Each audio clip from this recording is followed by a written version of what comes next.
మిత్రులందరికీ నమస్కారం. నా పేరు శ్రీపాద కులకర్ణి. నారాయణపేట జిల్లా, నారాయణపేట పట్టణం చెందినవాడిని. నేను ఇక్కడ ఆర్గానిక్ ఫార్మింగ్ని గత సంవత్సర కాలంగా నేను ప్రారంభించాను. అయితే గతంలో ఇదే ల్యాండ్ను సుమారు 7 ఎకరాలు ఉంటుంది. దీన్ని ఒక ఆంధ్ర వ్యక్తికి నేను లీజ్కి ఇవ్వడం జరిగింది. అప్పట్లో ఆయన కూడా ఇక్కడ చాలాసార్లు ఈ వాటర్ మిలన్ ఫార్మింగ్ అనేది చేశాడు.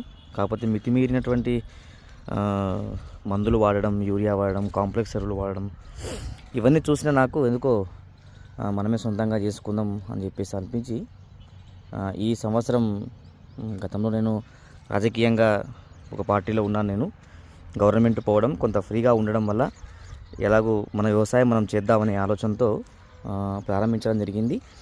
అక్కడ 5 లేయర్ మోడల్గా కొన్ని మొక్కలు కూడా పెట్టడం జరిగింది. ఇటు సైడ్ వైపు మునగ మధ్యలో కూడా అంతర పంటగా చామంతి, గులాబీ వేయడం జరిగింది. మరియు బంతి పూల పంటను కూడా వేసి నేను ఆర్గానిక్గానే పండించి సుమారు 1.5 లక్షల దాకా నేను ఆదాయం పొందడం జరిగింది. మరి ఇక్కడంతా అరటి చెట్లు 5 లేయర్ మోడల్గా పెట్టడం జరిగింది.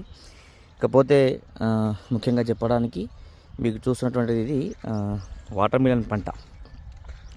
నాకు ఛాలెంజ్ చేశాడు ఈ మొక్క ఇచ్చినటువంటి వ్యక్తి. నేను ఇక్కడే మొక్క తెప్పించాను. తృప్తి అని కొత్త మోడల్ ఇది. మీరు ఒకవేళ కాంప్లెక్స్ ఎరువులు పాడకపోతే అసలు మీకు పంటనే రాదు, మీకు పంట పండదు అని చెప్పేసి నాకు ఆయనతో ఛాలెంజ్ చేశాడు. సరే చూద్దాంలే, ప్రయత్నం అయితే చేద్దాం, ఎందుకు రాదు అని చెప్పేసి. ఒకటి మల్చింగ్ పేపర్ మాత్రం నేను వాడడం జరిగింది. ఎందుకంటే ఇక్కడ నా భూమిలో కలుపు సమస్య చాలా ఉందన్నమాట.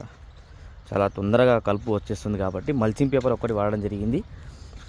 కింద నేనే నా దగ్గర ఒక 15 ఆవులు ఉన్నాయి. ఆవులకు సంబంధించినటువంటి పేడను తెలిసిన విధంగానే అన్ని మిశ్రమాలు చేసి జీవామృతం ప్రతిరోజు ఉదయం సాయంత్రం పండించి బోరాన్ లోపం లేకుండా ఉండడానికి కోసం అని చెప్పేసి ఈ జిల్లేడు చెట్టు ఆకులను తర్వాత కొమ్మలను దానిపైన కప్పేసి దాంట్లో కూడా వేపపిండిని కలిపేసి దీంట్లో బోదె పైన వేయడం జరిగింది. అంతకన్నా ముందు ఒకసారి టిల్లర్ వేయడం జరిగింది. తర్వాత రూటావేటర్ వేసి బోదెలు కట్టిన తర్వాత దానిపైన ఎరువు వేయడం జరిగింది. ఎరువు తర్వాత mulching paper, drip mulching paper పెట్టేసి నాటు వేయడం జరిగింది. ఫిబ్రవరి 1 నాడు, ఫిబ్రవరి 1, 2025 నాడు దీన్ని నాటు వేయడం జరిగింది. ఈ రోజుకి 23 రోజులు అయింది. 23వ రోజే మీరు చూడొచ్చు పువ్వు స్టార్ట్ అయిందనమాట.